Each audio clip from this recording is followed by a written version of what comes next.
Bienvenue, c'est Cénomag. Cette semaine, la 9e édition du festival Empreintes sonores et son fameux bal des familles.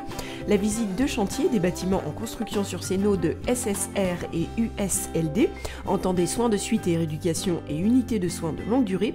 Mais pour commencer, la cérémonie commémorative de l'armistice de la Première Guerre mondiale, très émouvante, vous allez le voir cette année.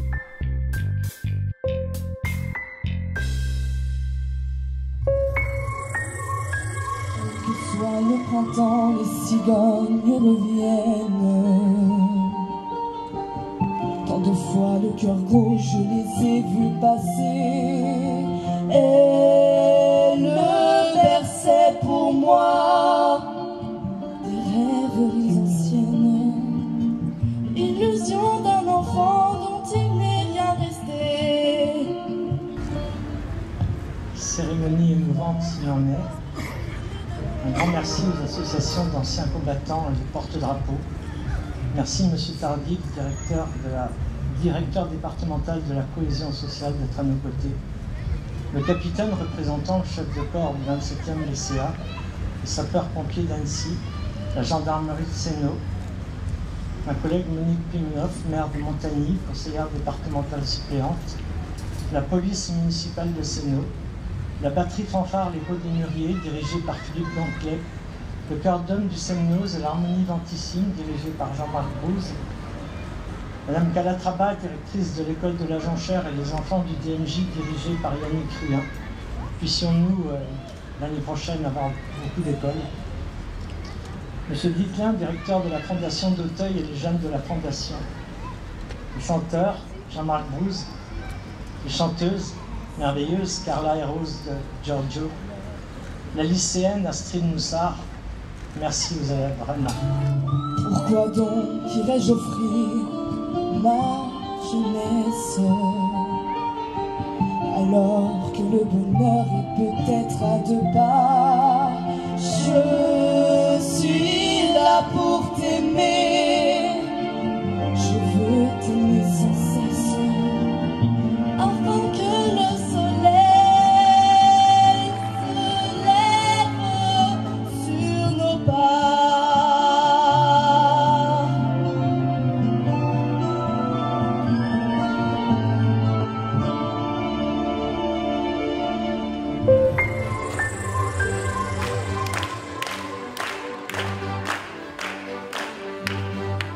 Huitième édition du Festival des Empreintes sonores. L'association Terre d'Empreintes organise ce festival sur le bassin annécien du 14 octobre au 18 novembre. Un festival riche et varié. On pourrait dire le sous-titre, c'est le son dans toute sa palette. Ça va généralement des musiques traditionnelles à la création contemporaine, la plus pointue en tout cas, avec informatique musicale et pas mal de choses comme ça. Des concerts principalement, mais aussi des projections de films, des conférences, des stages de chant et des bals. De quoi toucher un large public. La journée phare, c'était dimanche 11 novembre avec le bal folk des familles qui a lieu à Cap-Péria depuis 3 ans seulement. C'est notre journée forte parce qu'on l'a fait avec de nombreuses associations locales. Il y a Croque-Danse, la Baie d'Arenay, le Conte Vert et la Gigouillette entre autres. Et beaucoup de gens, beaucoup de bénévoles qui aiment justement cette journée fédératrice où il se passe plein de choses. C'est vraiment un moment qu'on veut s'approprier. Et en même temps, il y a un temps à la transmission, donc bien sûr, il y a un petit temps aussi pour les enfants. Et le bal des familles est un bal intergénérationnel où ils sont en fait au centre. La musique, c'est avant tout la convivialité et certes, il y a la recherche qu'on fait pour savoir comment on dansait autrefois, etc. Mais l'important, c'est de le transmettre aujourd'hui. C'est que les jeunes générations, on voit des gens qui se mettent en place pour danser derrière nous, eh bien, ils aient aussi accès à cette convivialité-là et ils en profitent et que le flambeau se transmette.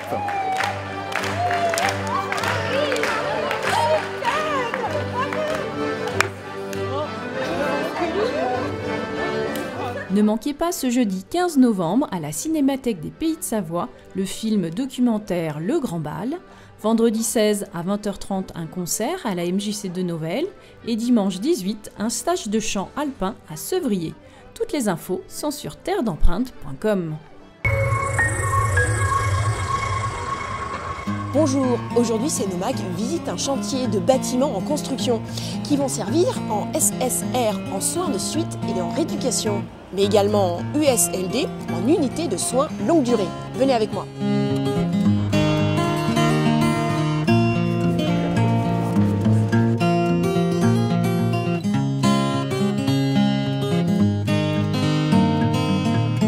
Donc ici nous sommes sur le chantier du SSR USLD de Sénaux. C'est un bâtiment en construction pour le Change, le centre hospitalier Annecy-Genevois. C'est un projet qui est destiné à accueillir 220 lits. SSR, c'est soins de suite et rééducation. Et USLD, c'est unité de soins de longue durée. Donc c'est des gens qui sont dépendants et qui vont avoir besoin soit d'un accompagnement en fin de vie, soit c'est des gens qui ont besoin d'un séjour en maison de convalescence avant de rentrer chez eux. Oh, pour ma part, il y a plus de 30 ans que je parle avec d'autres élus de la tonnelle et de sa reconstruction qui devenait obligatoire. Et plus les années passaient, et plus il nous semblait urgent de remplacer ces locaux par d'autres plus appropriés. Avec la tonnelle va venir la Marteret qui est à Saint-Joriot et Santé Bien-être, deux associations qui gèrent les soins de suite. Derrière moi, il y aura également un espace de recherche destiné à développer la télémédecine ou encore de favoriser le retour à domicile. Et le plus étonnant sur ce chantier, eh bien c'est juste derrière moi, un bassin de rétention des eaux pluviales de 6500 m3. Aujourd'hui, sur le plan environnemental, il faut que l'eau puisse s'écouler, il faut aussi qu'on sache ne pas inonder tous les secteurs. Et donc on a profité de cette organisation-là pour demander un bassin de rétention et d'aller aussi plus loin sur Sénaux, sur la route des Creuses et sur le secteur des Brécy, où nous avions besoin de renforcer tout le système d'eau de pluie. Et donc maintenant c'est chose faite. Donc c'est un bassin béton enterré qui se trouve sous le futur parking visiteur du SSR USLD. Il est d'une capacité de 6500 m3. Donc ça représente, pour avoir un ordre de grandeur, c'est l'équivalent de 2 piscines olympiques. Donc c'est un bassin qui n'est pas plein d'eau en permanence, mais dans lequel l'eau peut monter avant de s'écouler tranquillement pour être rejetée au réseau. Les travaux seront terminés fin août de l'année prochaine et la tonnelle pourra déménager en septembre.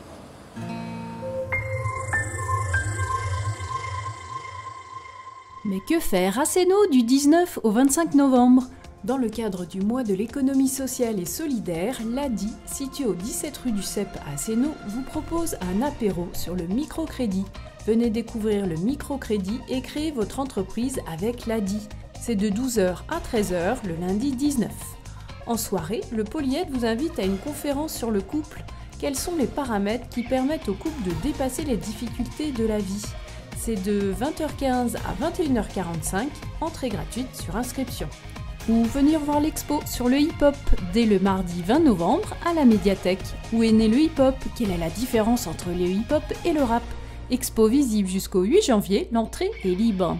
Sinon, pour les tout petits, il y a mercredi 21 à 16h30 un éveil musical pour les 0-5 ans, sur inscription dans votre médiathèque. Et pour les grands, un concert le soir avec Manu Katché, Alfio Origlio Quartet à l'auditorium à 20h30. J'espère que vous avez déjà vos places. Mercredi 21, de 9h à 18h30, Bazar sans frontières ouvre ses portes. Vous êtes curieux et vous avez toujours voulu voir les ateliers de cette recyclerie? Inscrivez-vous par mail à contact@bazarsansfrontières.fr pour en savoir plus sur l'économie circulaire. Attention, samedi 24 et dimanche 25, le centre nautique L'Île Bleue est fermé en raison d'une compétition régionale de natation. Samedi 24 à 10h30, un tout petit Tully à la médiathèque et des matchs de tennis de table au gymnase du collège à 16h. À 16h30, attention, ça va rapper dans la basse-cour. Pitbull sera à la médiathèque de Sénaux pour un concert unique en son genre. Pitbull, c'est un groupe de chansons hip-hop manouche, quelque part entre Ayam et Django.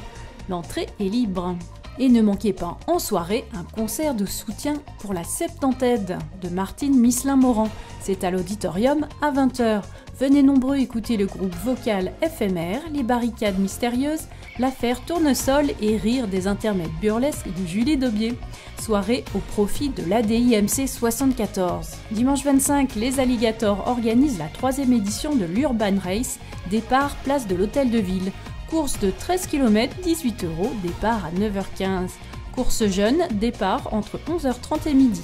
Inscription en ligne uniquement sur urban-res-seno.fr. Et ne manquez pas l'expo sur Martin Luther King 50 ans après, visible au 2e et 4e étage de l'Hôtel de Ville jusqu'au 30 novembre. Et réservez vos places pour la venue du co-réalisateur du film documentaire Demain. Il tiendra une conférence à Cap-Péria le 6 décembre avec Sébastien Henry de l'association annécienne Grandir et Créer. Réservation sur wizevent.com. Mais retrouvez nos prochains reportages sur Facebook et YouTube. À la semaine prochaine!